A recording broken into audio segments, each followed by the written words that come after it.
اگر شما یه خانه‌ای داشته باشی، آپارتمانی داشته باشی، مثلا قیمتش فرض بفرمایید که 5 میلیون روپیه است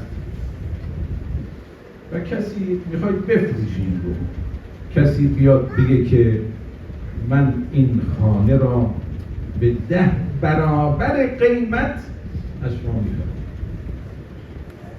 شما چیکار میکنید؟ میگی بهترین فرصت است، 10 برابر قیمت دارن میدن و من خانه ای که 5 میلیون روپیه است به 50 میلیون در حقیقت میفروشم، فرصت خیلی خوب است. حالا خداوند متعال اینجا مشتری است، میفرماد که امشب برابر با 1000 ماه است، یعنی عبادتی که امشب انجام بدی من خدا به قدر 1000 ماه به تو اجر میدم. این خیلی تجارت معنوی پرسودی هست و خیلی فرصت طلایی هست. عزیزان گرامی، आज की शब शब कद्र है। आज की शब में किए जाने वाले अफकार, हमारी ज़िंदगी में किए जाने वाले तमाम काम, तमाम आने वाले साल में होने वाले वाक़यात, रूनुमा होने वाले हमारा अपना अंगीज़ा, हमारी इबादतें सब आज की शब मुअय्यन होती हैं, मुक़द्दर होती हैं और ये एक वाक़ियत है। खुदावंद आलम कुरान मजीद में इस बात को फरमा रहा है। लिहाजा ये जो अपॉर्चुनिटी है, जो फुर्सत है, इसको गनीमत समझें, इससे भरपूर फ़ायदा उठाएं, इस अपॉर्चुनिटी को हाथ से जाने ना दें। मैं एक मिसाल दूँ, आपके पास एक घर हो, एक अपार्टमेंट हो जिसकी कीमत 5 मिलियन रुपए हो और बाज़ार में उसकी 5 मिलियन वैल्यू, लेकिन कोई शख्स आए और कहे कि मैं तुम्हें इसका 10 टाइम्स देने को तैयार हूँ, 50 मिलियन देने को तैयार। आप बहुत खुशी से शायद इस सौदे को कबूल कर लें। इसी तरह आज की शब ख़रीदार खुदावंद आलम खुद है। वो फरमा रहा है आज की शब जो तुम इबादत करोगे वो 1000 महीनों से ज़्यादा इबादत की जो जज़ा है वो मैं तुम्हें आज की शब में दूँगा। लिहाजा ये बेहतरीन अपॉर्चुनिटी है, बेहतरीन फुर्सत है, इससे भरपूर फ़ायदा उठाइए। در امشب ما چه باید بکنیم؟ چند تا کار رو ما باید امشب انجام بدیم. یک، اولا همه ما توبه کنیم، استغفار کنیم، در خانه خدا بریم، بگیم خدایا ما بد کردیم، اشتباه کردیم، اما در خانه تو آمدیم و امیدی. من یک روایتی را از امام جعفر صادق علیه السلام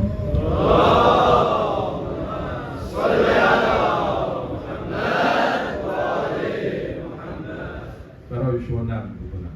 حضرت میفرماید که در روز قیامت که میشود یک نفر، کسی که مجرم است، این رو در صحرای محشر میگن این باید بره به جهنم و آتش، در حالی که این رو میکشن به سمت جهنم اما صورتش به آسمان هست. این نگاه میکنه به آسمان، نگاه میکنه، خطاب میشه این ملائکه این برای چی به آسمان نگاه میکنه؟ میگن از خودش سوال میکنیم برای چی نگاه میکنیم؟ میگه چون درست من مجرمم اما امیدم به خدا، فکر میکردم امروز خداوند متعال یک نظر لطفی به من خواهد داشت، چون او کریم است.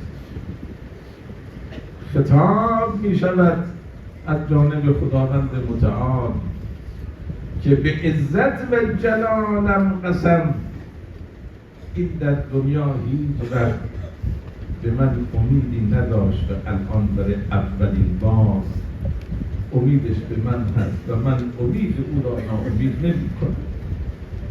این خدای رحمان خدای رحیم است. لذا امشب ما باید بریم زیر چتر رحمت الهی و استغفار کنیم با امید انشاءالله. عزیزان گرامی، آج کی شب کچھ کام کرنے کی شب ہے، کچھ افعال کی شب ہے جو ہمیں کرنا چاہیے. سب سے پہلا کام آج کی شب توبہ کرنا چاہیے، استغفار کرنا چاہیے. خداوند عالم کی بارگاہ میں اپنی غلطیوں کا اعتراف کرنا چاہیے. اے محبوب، ہم سے غلطیاں ہوئی، ہم سے گناہ سرزد ہوئے، ہم نے تیری نافرمانی کی ہے، لیکن ہم آج پچھتا رہے ہیں، آج ہم شرمندہ ہیں اور تیری بارگاہ میں حاضر ہیں اپنی غلطیوں کے لیے معافی مانگنے کے لیے.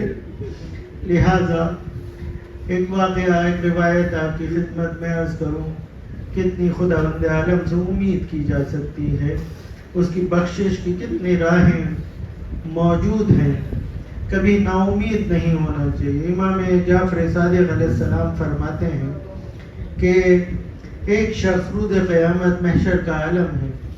ایک شخص بہت ہی گناہ گار تھا، اسے دوزخ کی آگ کی طرف لے جایا جا رہا تھا کہ دوزخ کی آگ میں اسے جلایا جائے. لیکن جب یہ لے جایا جا رہا تھا تو اس کا چہرہ کچھ آسمان کی طرف تھا، اوپر تھا. پوچھا یہ اوپر کیا دیکھ رہا ہے، کیا دیکھ رہا ہے، کیوں دیکھ رہا ہے؟ ملائکہ نے کہا کہ خود ہی مجھ سے پوچھو کیا وجہ ہے تمہارا چہرہ اس وقت آگ دوزخ کی آگ کی طرف جا رہے ہو، تم بار بار آسمان کی طرف دیکھ رہے ہو. وہ کہتا ہے کہ مجھے امید ہے اس ذات گرامی سے کہ جو بہت ہی رحمان اور رحیم ہے، شاید اس کا لطف و کرم میرے ساتھ شامل ہو جائے اور وہ مجھے اپنی رحمانیت کے ذریعے مجھے معاف کر دے، کیونکہ وہ رحمان اور رحیم ہے. خداوند عالم فرماتا ہے ہاں، اس شخص نے اپنی پوری زندگی کسی وقت بھی مجھ سے امید نہ رکھی تھی، لیکن آج جب اس کو مجھ سے امید ہے تو میں اس کی امید کو ٹالوں گا نہیں اور اس کو معاف کر دوں گا. لہذا خداوند عالم ایسا بخشنے والا ہے، ایسا رحمان و رحیم ہے کہ جس نے پوری زندگی بھی اگر گناہ کیے ہوں لیکن ایک بار خدا کی طرف اپنی امید اسے جاگ گئی ہو اور اپنے گزشتہ پر وہ شرمندہ ہو تو خداوند عالم اسے معاف کر دے گا. لہذا بہترین وقت ہے اپنے گناہوں کو، اپنی غلطیوں پہ پچھتا کے اپنی خداوند عالم کی بارگاہ میں پہنچیں اور اپنی غلطیوں کے لیے اس سے معافی مانگیں، اس کی بارگاہ میں توبہ کریں. و دومین عمل در امشب عزیزان این است که همدیگر رو ببخشید، کینه ای در دل ما نباشه و در دلمون خالی بشه از کینه ها و آشتی کنیم با همه. هر کسی که به ما ظلمی کرده شخصی اگر ظلم کرده میشه ما ببخشیم تا خداوند متعال هم ببخشه. اگر شما گذشت کردی خداوند هم گذشت میکنه.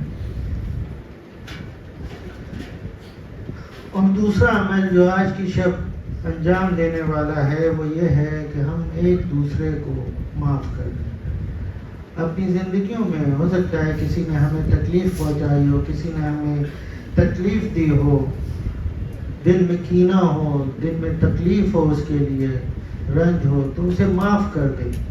کیونکہ اگر ہم کسی کے ظلم کو معاف کریں گے تو خداوند عالم ہمیں معاف کرے گا.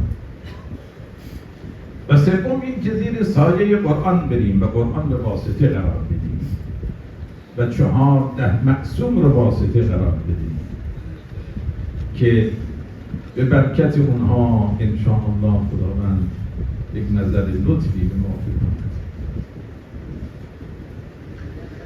اور تیسرا کام جو ہم آج کی شب انجام دیں گے وہ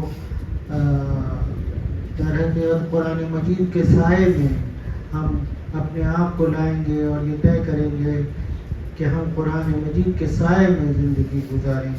लिहाजा खुदावंद आलम को खुद उसका वास्ता और कुरान करीम का वास्ता देंगे और 14 मासूमीन का वास्ता देंगे कि उसका लुत्फ़ व करम, नज़र करम उसकी हमारे ऊपर हो जाए। अस्तग़फिरुल्लाह अल्लज़ी ला इलाहा इल्ला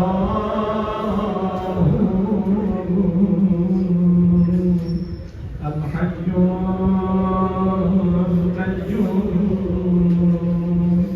ज़ुल जलाल वल इकराम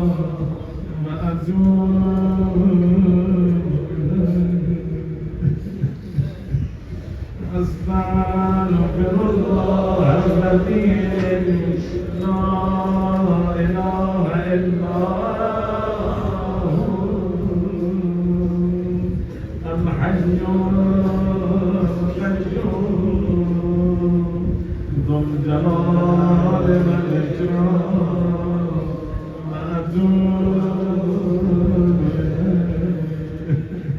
امشب هر کسی تو حال خودش باشه و خدای خودش با خدا نجوا کن، با خدا سخن بگو، بگو خدا من امشب به امید اینجا آمدم، تو منو دعوت کردی، دلم میخواد امشب دست خالی از اینجا نرم.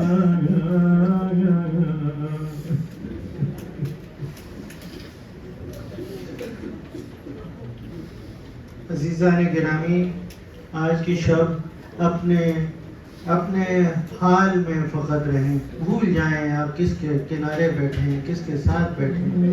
बस तसव्वुर में आप हों और आपका माबूद हो, उससे नजवा करें, उससे फरियाद करें, उससे अपने दिल की बात कहें, राज़ व नियाज़ करें। सिर्फ ये समझिए कि आप हैं और आपका खुदा है। और उससे कहें कि हे माबूद, ए परवरदिगार, आज हम जो यहाँ आए हैं, ये तौफीक जो हमें नसीब हुई है, तेरी दावत पर हम यहाँ आए हैं। तूने ही दावत दी थी कि हमें यहाँ आना नसीब हुआ है, लिहाजा हमें अपने दस्तरखान से खाली हाथ न लौटाना। अस्तग़फिरुल्लाह अल्लज़ी ला इलाहा इल्ला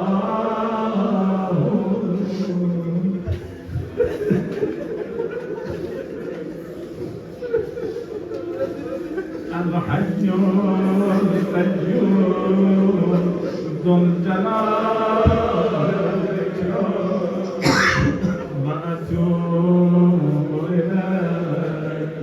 अस्तग़फिरुल्लाह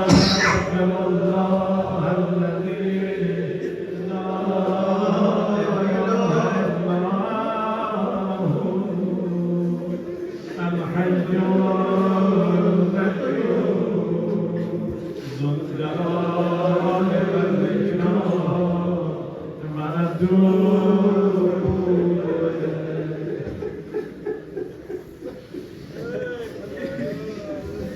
10 मरतबे इलाही अल्लाह इलाही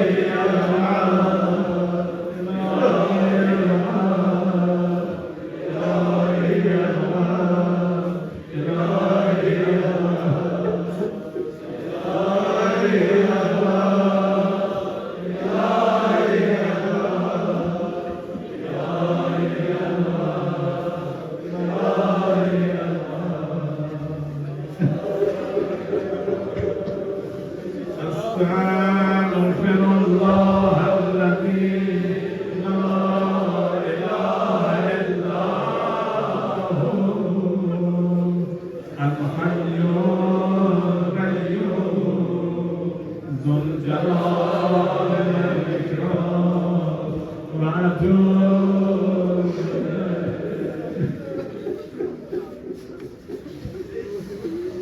عزیزان، امشب بیاد شب اول قبرمون باشیم، اون شبی که دستمون از همه چیز کوتاه میشه و عمرم به عمرمون به پایان رسیده، از دار دنیا میریم و ما را غسل و کفن میکنن، میبرن در سرازیری قبر قرار میدن. وقتی که خاک روی قبرمون میریزن دیگه همه متفرق میشن در اون تنهایی خدا در اون شب به داد ما برن.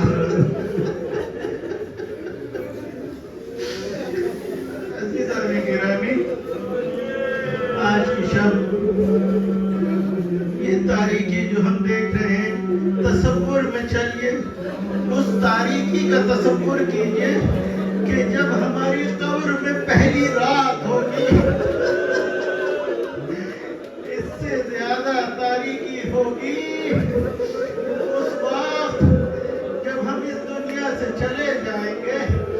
लोग हमें ले जाएंगे, अपने कंधों पर और कब्र में उतारेंगे, फिर कब्र को बंद किया जाएगा और उस पे मिट्टी डाली जाएगी, फिर लोग मिट्टी डाल के मुतफर्रिक हो जाएंगे, सब चले जाएंगे, हम होंगे और तारीकी कब्र होगी। उस वक्त कोई मददगार नहीं होगा सिवाय खुदावंद आलम के, लिहाजा उससे मदद मांगे।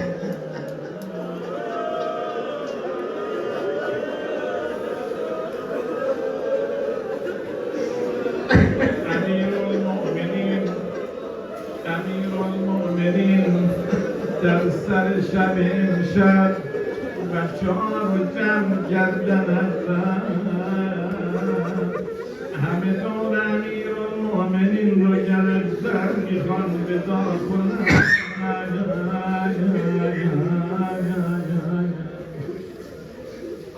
امیرالمؤمنین فرمود ابوالفضل عباسم مبادا حسین رو تنها بگذاری، زینبم گریه نکن دخترم که تو مصیبت ها در پیش داری. وقتی رو کردن به حسین فرمودن لا یوم که یوم که یا ابوالفضل.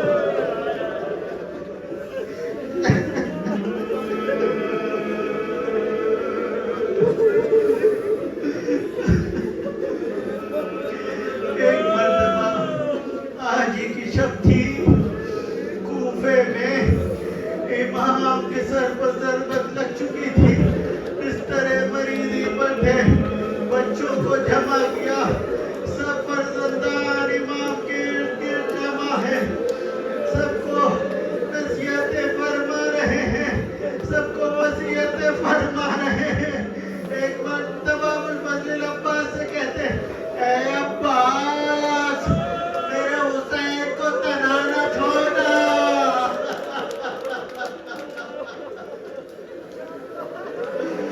मेरे हज़रत ज़ैनब से मुखातिब होते, कहते हैं ऐ ज़ैनब किरिया ना करो, क्योंकि तुम्हें अभी बड़ी बड़ी मुसीबतें देखना है। और मेरे इमाम हुसैन से मुखातब होते हैं,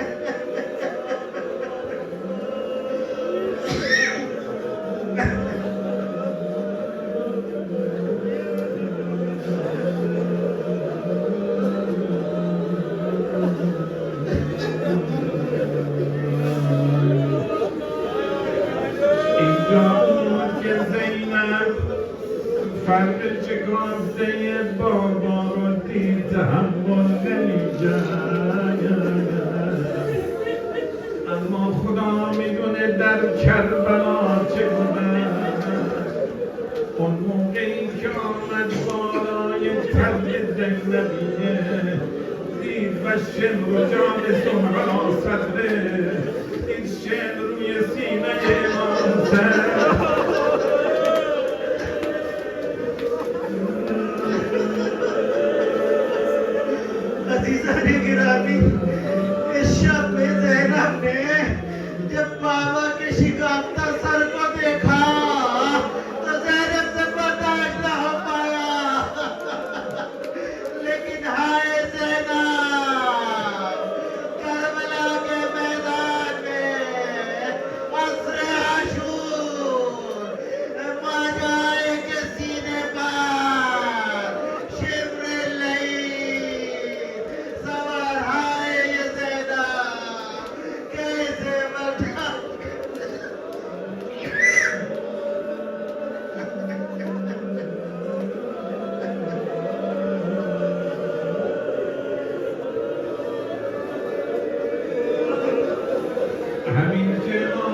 حسین این شعر روی سینه‌اش قرار گرفته یک نگاه مظلومانه ای سمت خیمه کرد دید زینب نگاه میکنه اشاره کرد زینبم برگرد تو طاقت نداری نبینی که چگونه سر من از بدن جدا میکنه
شعر میخواست سر امام حسین از اینجا جدا کند اما چشمش به چشمان حسین میافتاد نمیتوانست بدن رو از این طرف کرد و سر آقا را از پشت سر جدا کرد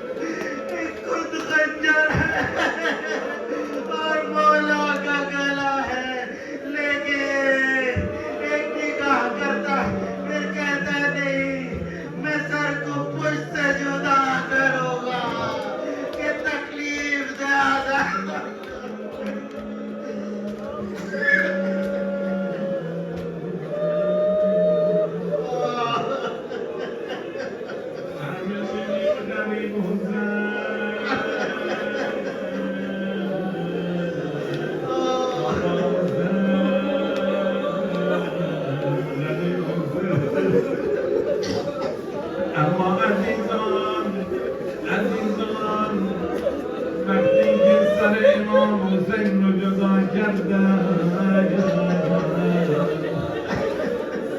اینجا بود که عمر سر دستور داد 10 نفر از سوار بیاد با اسب‌های قوی کرد این آب بر روی بدن امام حسین برد تا اینکه گوشت و استخوان بدن در هم پیچیده شود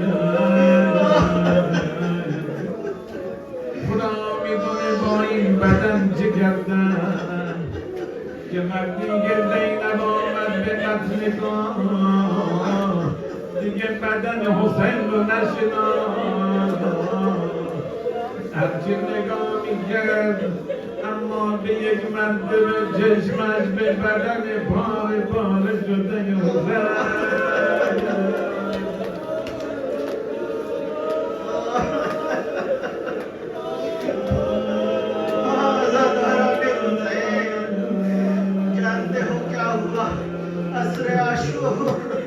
सुन सकते हो दिलों पे हाथ रख के सुनना हाशिम नहीं ने मौला के गले को उससे तन से जुदा कर दिया लेकिन मुसीबत यही तमाम नहीं होती है सुनो उसके बाद हमारे साथ ने क्या हुक्म दिया कि 10 घोड़ों को कहा कि 10 घोड़सवारों को कि घोड़ों को आमादा करे और उनके जरिए से ये हुक्म दिया कि इमाम हुसैन अलैहिस्सलाम के जनाजे को उनके जिस्म को पामाल किया जाए इस तरह से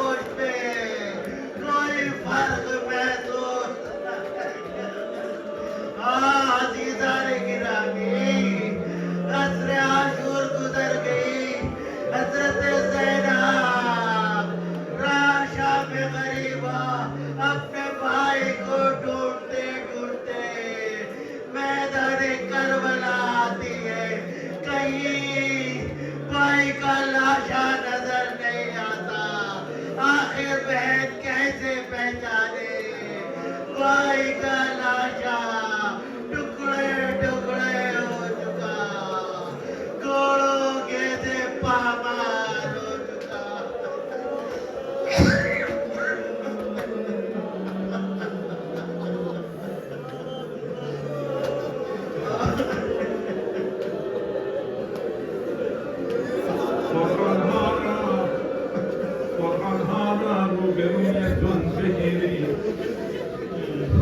این دعایی که میخوانم با هم تکرار کنید. اللهم انی اسألک بکتابک المنزل و ما فیه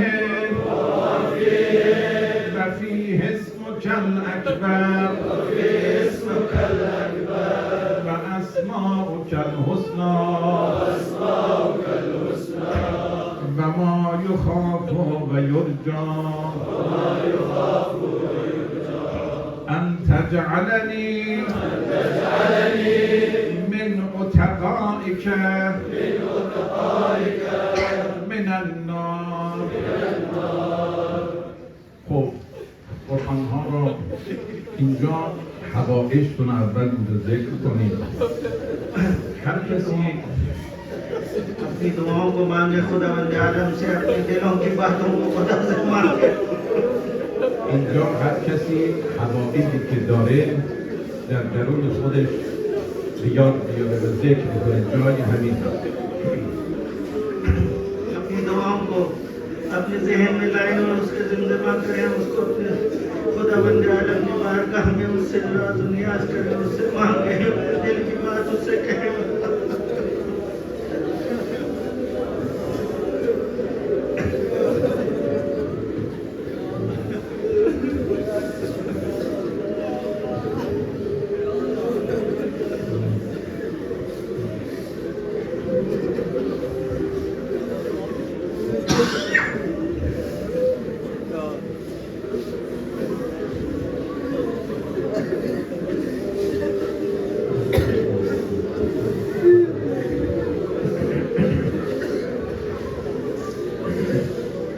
اللهم بحق هذا القرآن وبحق من أرسلته به وبحق كل مؤمن مدحته فيه وبحق كل مؤمن مدحته فيه فلا أحد أحق منك بك يا الله بك يا الله بك يا الله بك يا الله بك يا الله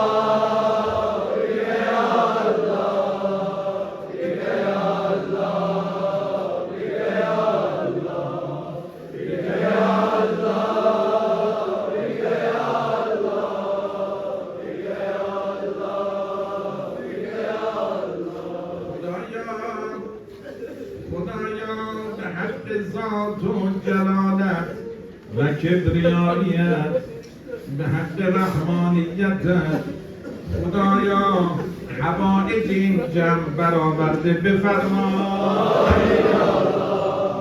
دست مرتبه به محمد به محمد به محمد به محمد به محمد به محمد به محمد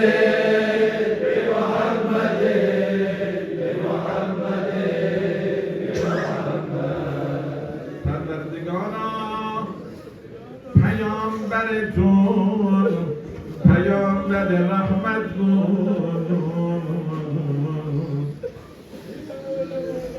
در خیابون‌های مکه قدم میزد، از بالای پشت بام جسارت می‌کردند، خاک روی سرش می‌ریختند. اما پیغمبر دست به آسمان دعا می کرد، می‌فرمود خدایا اینها را رحمت کن، اینها نادان هستند. حتی اون کسی که بارها به پیغمبر جسارت کرده بود، پیغمبر اسلام مدتی ندیدند، احوالش رو پرسیدند، گفتن آقا مریض شدن، آقا فرمودن به عیادت و زیارتش بریم. وقتی که پیغمبر اسلام در خانه او آمد، او به دست پای پیغمبر افتاد، گفت شما چقدر مهربانید، من اسلام رو پذیرفتم. اینجور پیغمبری داریم، اون رو امشب واسطه قرار بدیم. महबूब हम तुझे उसका वास्ता दे रहे हैं, तेरे उस पैगंबर का जो बेपनाह मेहरबान है, उसकी मेहरबानी का ये आलम कि जो उनके साथ जसारत करते थे, उनको अजियत पहुंचाते थे, उन पर पत्थर मारते थे, पैगंबर मदीने की गलियों में, मदीने के कूचों में जो उनको तकलीफ पहुंचाते थे, पैगंबर उनके लिए भी दस्त दुआ बुलंद करते थे, पालने वाले ये नादान है, ना समझ है, इनको माफ कर दे। हाँ, वो जो पैगंबर के ऊपर कूड़ा डालती थी, जब बहुत कई दिन गुजरे और पैगंबर के ऊपर एक औरत ने कूड़ा नहीं डाला, तो पैगंबर ने पूछा क्या क्या वजह है, तो बताया गया कि वो बीमार है। पैगंबर उसके अयादत को उसके घर पहुंचते हैं। जब वो खातून पैगंबर को अपने घर में देखती है तो पहले बहुत ताज्जुब करती है, लेकिन जब पता चलता है कि वो अयादत को आए हैं तो आपकी मेहरबानी का कसीदा पढ़ती है और इस्लाम कबूल करती है। ऐ माबूद, हम तुझे तेरे उस पैगंबर का वास्ता देते हैं, वो जो इतना मेहरबान है, हम तेरे उसके वास्ते से तुझसे अपनी दुआओं की तलब करते हैं और अपने लिए माफी चाहते हैं। دست مرتبه به علیه،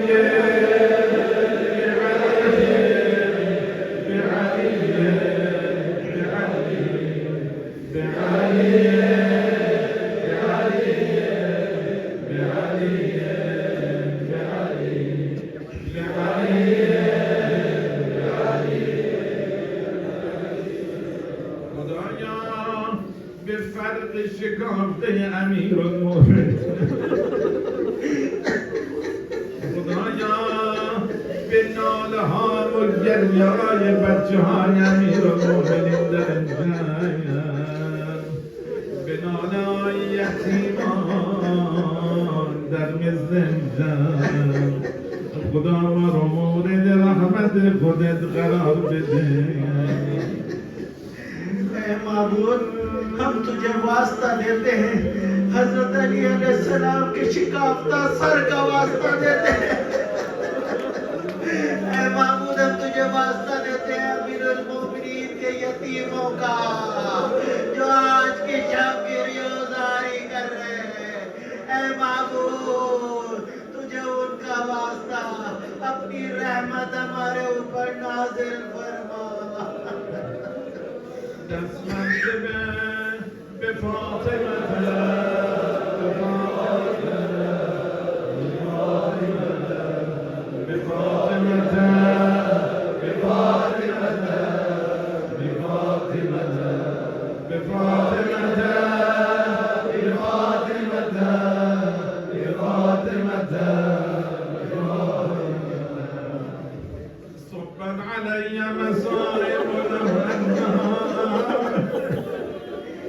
صبت على الأيام زرنا لياليها. حضرت زهرا رو واسطه قرار میدیم.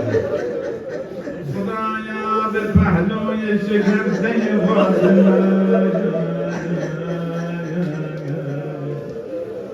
امیرالمؤمنین در دل شب بدن فاطمه رو عزم میداد،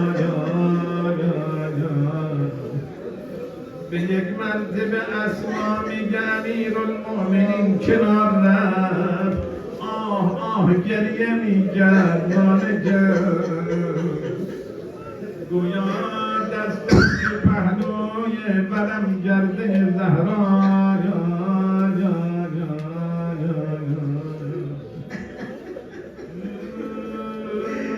महबूब हम तुझे उसका वास्ता देते हैं कि जिस पर इतना जुल्म हुआ कि अगर रोज रोशन पर वो जुल्म हुआ होता तो तारीख हो जाता। हाँ, हम तुझे फातिमा ज़हरा का वास्ता देते हैं, बल्कि फातिमा ज़हरा के शिकस्ता पहलू का वास्ता देते हैं। अज़ीज़ाने गिरामी, रात की तारीकी में हज़रत अली फातिमा ज़हरा को गुस्ल दे रहे होते, एक मर्तबा हज़रत अली का हाथ शिकस्ता पसली पर बढ़ता है और एक चीख, एक आह पुकार करके मौला किनारे तुझे उस फातिमा ज़हरा की मज़लूमी का वास्ता। دست مرتبه الهی بالحسن بالحسن بالحسن بالحسن بالحسن بالحسن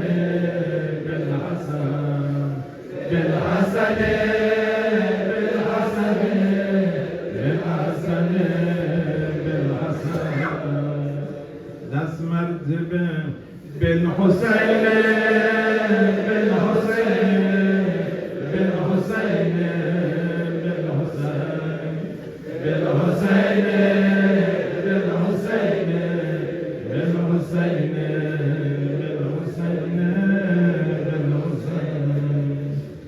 دست مرتبه بعلي بن الحسين بعلي بن الحسين بعلي بن الحسين بعلي بن الحسين بعلي بن الحسين بعلي بن الحسين بعلي بن الحسين بعلي بن الحسين بعلي بن الحسين بعلي بن الحسين دست مرتبه بمحمد بن علي بمحمد بن علي بمحمد بن علي بمحمد بن علي بمحمد بن علي بمحمد بن علي بمحمد بن علي بمحمد بن علي بمحمد بن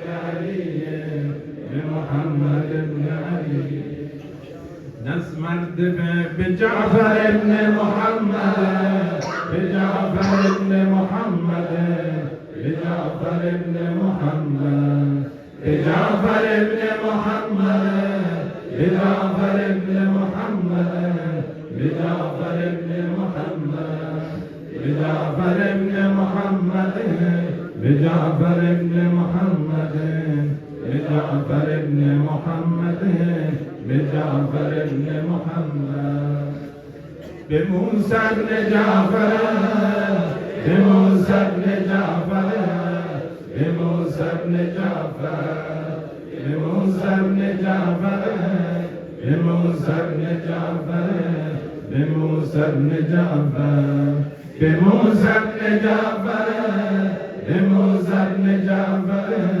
بموسى بن جعفر بموسى بن جعفر بعلي بن موسى بعلي بن موسى بعلي بن موسى بعلي بن موسى بعلي بن موسى بعلي بن موسى بعلي بن موسى بعلي بن موسى بعلي بن موسى بعلي بن موسى بعلي بن موسى بمحمد بن علي بمحمد بن علي بمحمد بن علي بمحمد بن علي بمحمد بن علي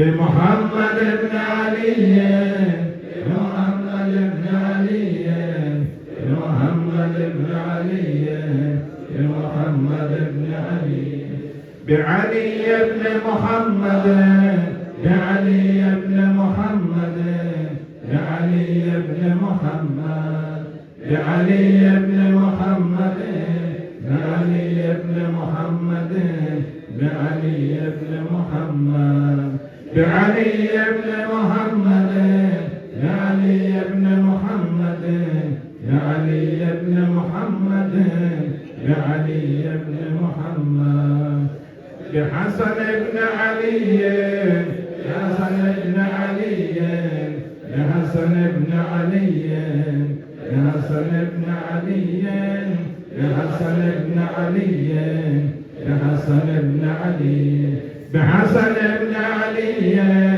بحسن ابن علي بحسن ابن علي بحسن ابن علي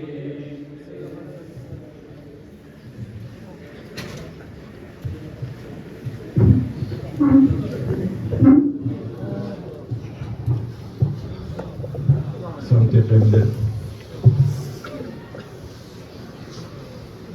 نسمت بالحجة بالحجة بالحجة بالحجة بالحجة بالحجة بالحجة بالحجة بالحجة بالحجة يا صاحب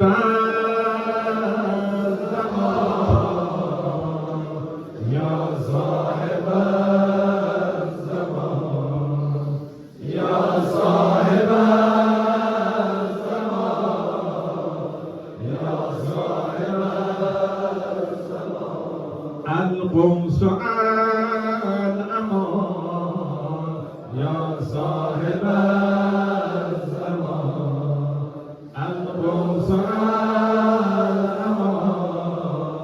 يا صاحب الزمان يا ابن الحسن يا ابن الحسن يا ابن الحسن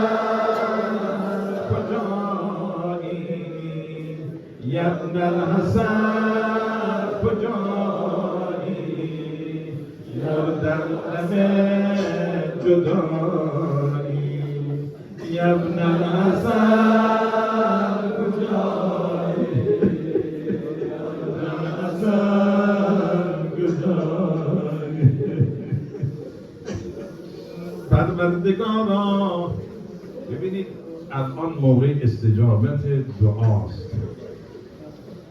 پروردگارا به حق این 14 نور پاک حوائج این جمع برآورده بفرما. کسانی که التماس دعا گفتن حوائج اونها را برآورده بفرما. پروردگارا به حق این 14 نور پاک اسرائیل رژیم صهیونیستی و حامیانش رو نابود بگردان. پروردگارا جبهه مقاومت غزه و فلسطین و لبنان و یمن پیروز بگردان. پروردگارا امت اسلامی رو پیروز بگردان. شر آمریکا را به خودش برگردان. پروردگارا بیماران شفا عنایت بفرما. رهبر عالی قدر انقلاب و مراجع عالی قدر تقلید در کنف حمایت خودت محافظت بفرما. انقلاب اسلامی ایران به انقلاب جهانی حضرت مهدی متصل بگردان. ما را از منتظران واقعی امام زمان قرار ده. توفیق درک زمان ظهورش رو ما عنایت بفرما. پروردگارا درد دردمندان شفا عنایت بفرما. موانع را از سر راه موفقیت ما بردار. پروردگارا عاقبت ما ختم به خیر بگردان. از بانیان و و ساقیان این محفل و همچنین از بانیان این ساختمان و این مدرسه به کرمت قبول بفرما. آمین الله. پروردگارا اموات و گذشتگانمان، مخصوصا در گذشتگان از بانی محترم این مدرسه، غریق رحمت واسع خودت بگردان. آمین الله. پروردگارا دلهای ما را به نور قرآن منور بگردان. آمین الله. توفیق درک لیلة القدر رو به ما عنایت بفرما. آمین الله. برای شادی ارواح طیبه شهدای اسلام و آمرزش اموات و گذشتگانمون، رحم الله و یقرأ الفاتحه مع الصلوات.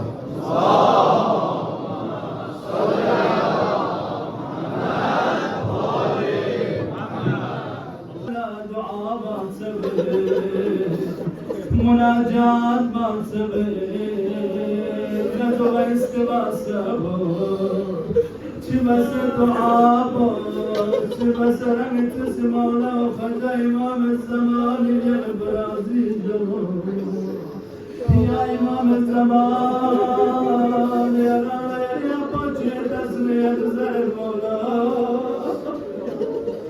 پناچه سجم سوسه तेरे बरसानो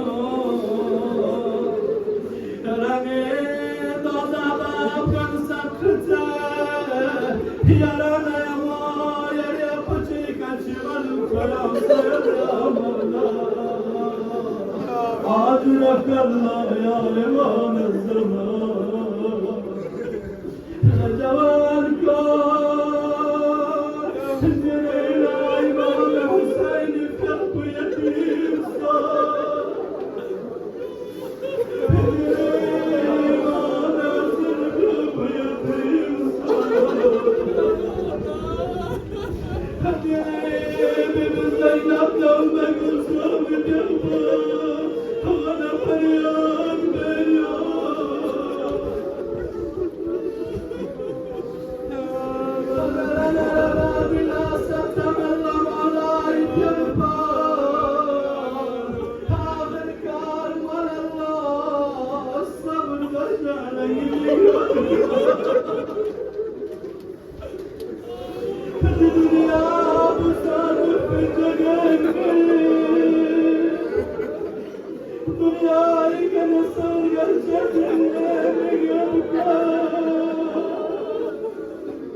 Yaran kuş nesli gösteriyor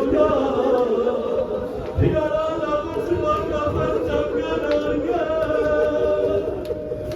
yarana taşıyana tabakanırga yali meclis giristana yarimi givatı husa Kerbalayım cisket iskaka